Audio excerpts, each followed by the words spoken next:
Hello friends, welcome and welcome back to my YouTube channel. कैसे हैं आप सब? आई होप बहुत अच्छे होंगे और मतलब आगे अपनी प्रिपरेशन कर रहे होंगे सीटेट की। तो आज हम लोग लगाएंगे ईवीएस के प्रीवियस ईयर के कंटेंट के 15 क्वेश्चन जो कि 28 दिसंबर 2021 को पूछे गए हैं।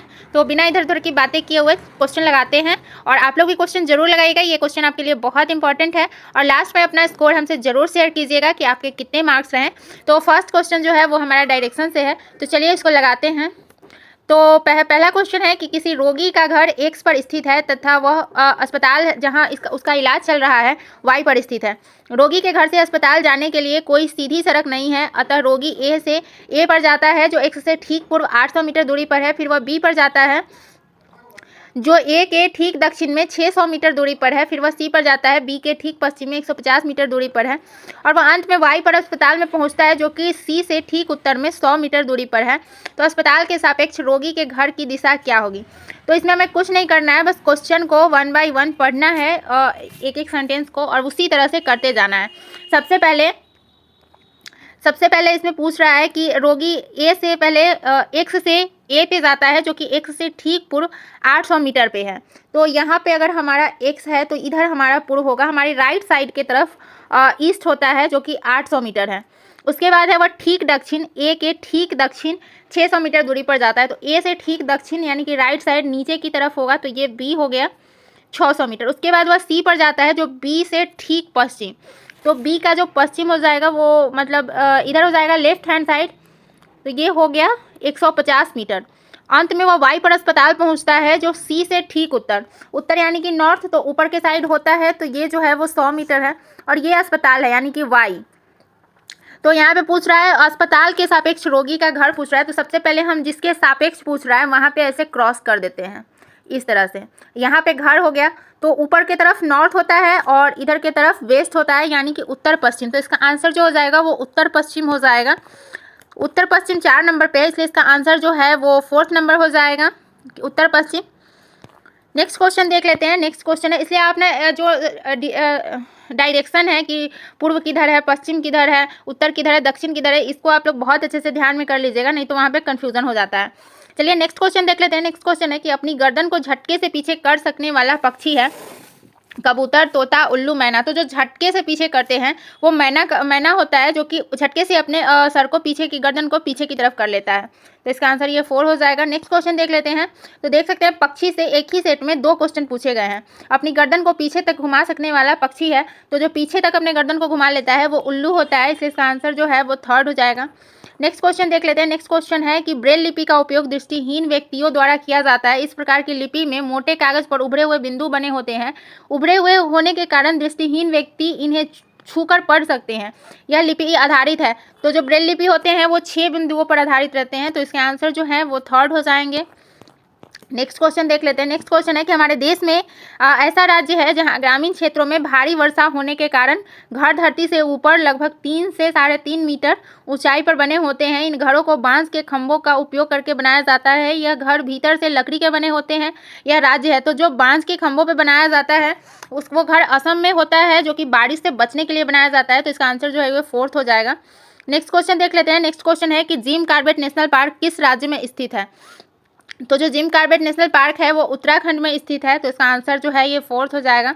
नेक्स्ट क्वेश्चन देख लेते हैं। तो नेक्स्ट क्वेश्चन है कि 3 विभिन्न स्थानों जहां की जलवायु एक दूसरे से अत्यधिक भिन्न है के मकानों के विवरण पर विचार कीजिए।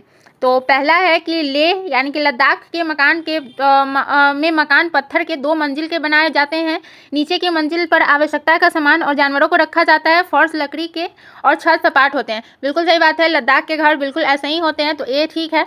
दूसरा है मनाली, हिमाचल प्रदेश में मकान बांसों के खंभों पर बनाए जाते हैं। मकानों को लकड़ी और पत्थर से बनाया जाता है। तो अभी मैंने बताया था कि बांस का घर जो है वो असम में बनाया जाता है, ना कि मनाली हिमाचल प्रदेश में, तो ये गलत हो जाएगा।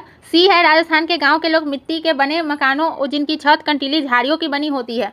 तो राजस्थान के घर मिट्टी से बने होते हैं और जो उसकी छत होती है वो कंटीली झाड़ियों की बनी रहती है, तो ये भी सही है, इसलिए इसका आंसर जो है वो ए और सी हो जाएगा। तो ए और सी जो है वो 4th नंबर पे है, इसलिए इसका आंसर जो है वो 4th हो जाएगा। नेक्स्ट क्वेश्चन देख लेते हैं। नेक्स्ट क्वेश्चन है नीचे दिए गए जीवों पर विचार कीजिए। घड़ियाल, कौवा, बत्तख, मछली, कछुआ, उसे चुनिए जो अन्य से भिन्न है। तो कछुआ, मछली और घड़ियाल जो है वो पानी में जल में पाए जाते हैं, जलीय जीव है, और कौवा जो है वो पक्षी है, तो ये इन तीनों से अलग है, इसलिए इसका आंसर जो है ये 3rd हो जाएगा। नेक्स्ट क्वेश्चन देख लेते हैं। नेक्स्ट क्वेश्चन है कि हाथियों के बारे में नीचे दिए गए कथनों पर विचार कीजिए। पहला है एक झुंड में 20 से 25 हथिनियाँ और बच्चे पाए जाते हैं, तो ये गलत है क्योंकि 10 से 12 ही झुंड में हथिनियाँ और बच्चे पाए जाते हैं। दूसरा है 4 से 5 वर्ष की आयु तक ही इस झुंड में रहते हैं, तो नहीं, 10 से 15 वर्ष तक की उम्र तक बच्चे जो हैं इस झुंड में रहते हैं। सी है एक बड़ा हाथी एक दिन में 100 किलोग्राम से अधिक पत्ते और झाड़ियाँ खा लेता है, बिल्कुल सही बात है।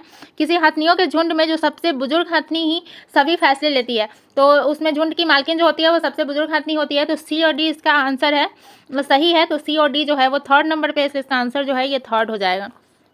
नेक्स्ट क्वेश्चन देख लेते हैं। नेक्स्ट क्वेश्चन है कि बिहार के लोगों के लिए मधुमक्खी पालन आरंभ करने की सर्वश्रेष्ठ अवधि क्या है। तो बिहार में जो है वो अक्टूबर से लेकर दिसंबर तक मधुमक्खी का पालन आरंभ हो जाता है, तो इसका आंसर जो है वो अक्टूबर से दिसंबर 4th नंबर हो जाएगा। नेक्स्ट क्वेश्चन देख लेते हैं। नेक्स्ट क्वेश्चन है कि किसी पर्यटक ने उडुपी से सूरत जाने के लिए 16/10/2021 को ट्रेन के डिब्बे में प्रवेश किया। यह ट्रेन उडुपी से 20:20 बजे मतलब 20:20 पे चली और अगले दिन अर्थात 17/10/2021 को 16:20 पे बजे सूरत पहुंची। यदि इन दोनों शहरों के रेलवे स्टेशन के बीच की दूरी 1440 किलोमीटर है, तो उस पर्यटक की यात्रा के बीच ट्रेन की औसत चाल क्या है। तो सबसे पहले हम समय निकाल लेंगे कि कितना समय लगा।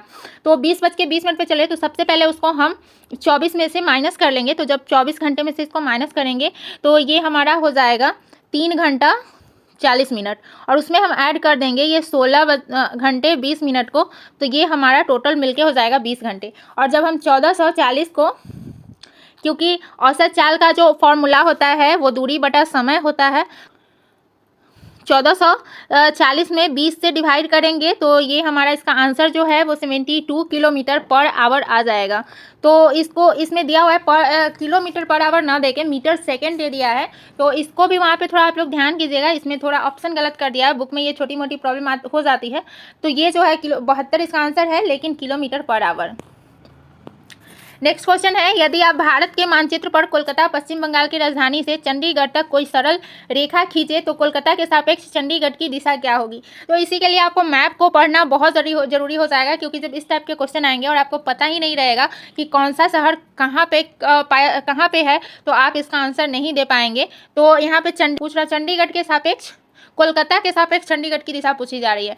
तो अगर मैं ऐसे ही बना दे रही हूँ, अगर ये अपना इंडिया है तो यहाँ पे जो है वो लगभग कोलकाता है यहाँ पे, और चंडीगढ़ जो है वो लगभग यहाँ पे है पंजाब। अगर इसको ऐसे लाइन खींचेगा तो ये लगभग ठीक जो है वो पश्चिम के साइड, यानी कि नॉर्थ साइड, तो ठीक पश्चिम, यानी कि सेकंड इसका आंसर हो जाएगा। तो इसलिए आप मैप को जरूर पढ़ लीजिएगा, देख लीजिएगा एक बार कौन सा राज्य कहाँ पे है।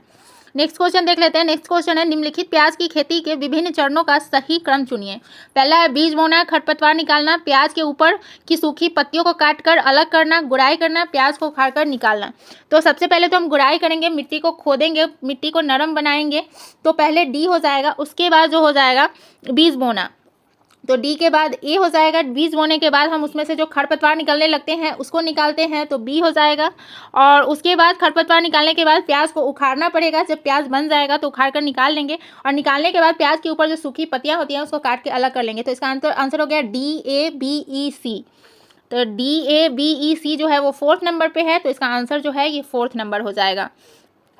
नेक्स्ट क्वेश्चन देख लेते हैं। नेक्स्ट क्वेश्चन है कि कौन सा विशेष अभिलक्षण रेगिस्तानी ओक वृक्ष में नहीं पाया जाता है। तो इसमें नहीं पाया जाता पूछ रहा है, तो हम देख लेते हैं कि क्या क्या पाया जाता है, हमें पता होना चाहिए तभी हम लगा पाएंगे। तो जड़ों का अत्यधिक गहराई तक जाना, तो ओक का जो जड़ होता है वो बहुत नीचे तक होता है। उसके बाद सेकंड है पेड़ के तने में पानी एकत्रित होना, तो ओक के वृक्ष के तने में जो पानी एकत्रित होते हैं जिसको पाइप लगा के लोग पी सकते हैं। तीसरा है पत्तियां बहुत कम होना, तो ओक के वृक्ष में पत्ती बहुत कम होती है। चौथा है बड़ी और बहुत सारी पत्तियां होना, तो जो रेगिस्तान में पेड़ पाए जाते हैं तो आप लोगों को पता होगा कि उसमें पत्तियां नहीं पाए जाते हैं, इसी तरह ओक के वृक्ष में भी पत्तियां नहीं पाए जाते हैं। तो इसलिए इसका आंसर जो है ये 4th हो जाएगा, क्योंकि क्वेश्चन निगेटिव है तो आंसर भी निगेटिव हो जाएगा। नेक्स्ट क्वेश्चन है कि तमिलनाडु के निकटवर्ती राज्य क्या हैं। तो तमिलनाडु के निकटवर्ती राज्य जो हैं वो महाराष्ट्र नहीं है, आंध्र प्रदेश, कर्नाटक, महाराष्ट्र नहीं है। सेकंड है आंध्र प्रदेश, केरल और कर्नाटक। तो यही सही हो जाएगा क्योंकि ओडिशा नहीं है और फिर महाराष्ट्र भी नहीं है, तो इसका आंसर जो है वो सेकंड हो जाएगा। इसलिए आपको मैप को ध्यान से पढ़ लेना बहुत ज़रूरी है क्योंकि मैप से भी क्वेश्चन आते हैं। तो हमारा हो गया, लगभग 15 का क्वेश्चन कंप्लीट हो गया। तो आप लोग के आंसर, आप लोग को कितने सही हुए, कितने आप लोग के मार्क्स आए, हमसे ज़रूर शेयर कीजिएगा। मिलते हैं फिर नेक्स्ट वीडियो में, तब तक के लिए बाय बाय।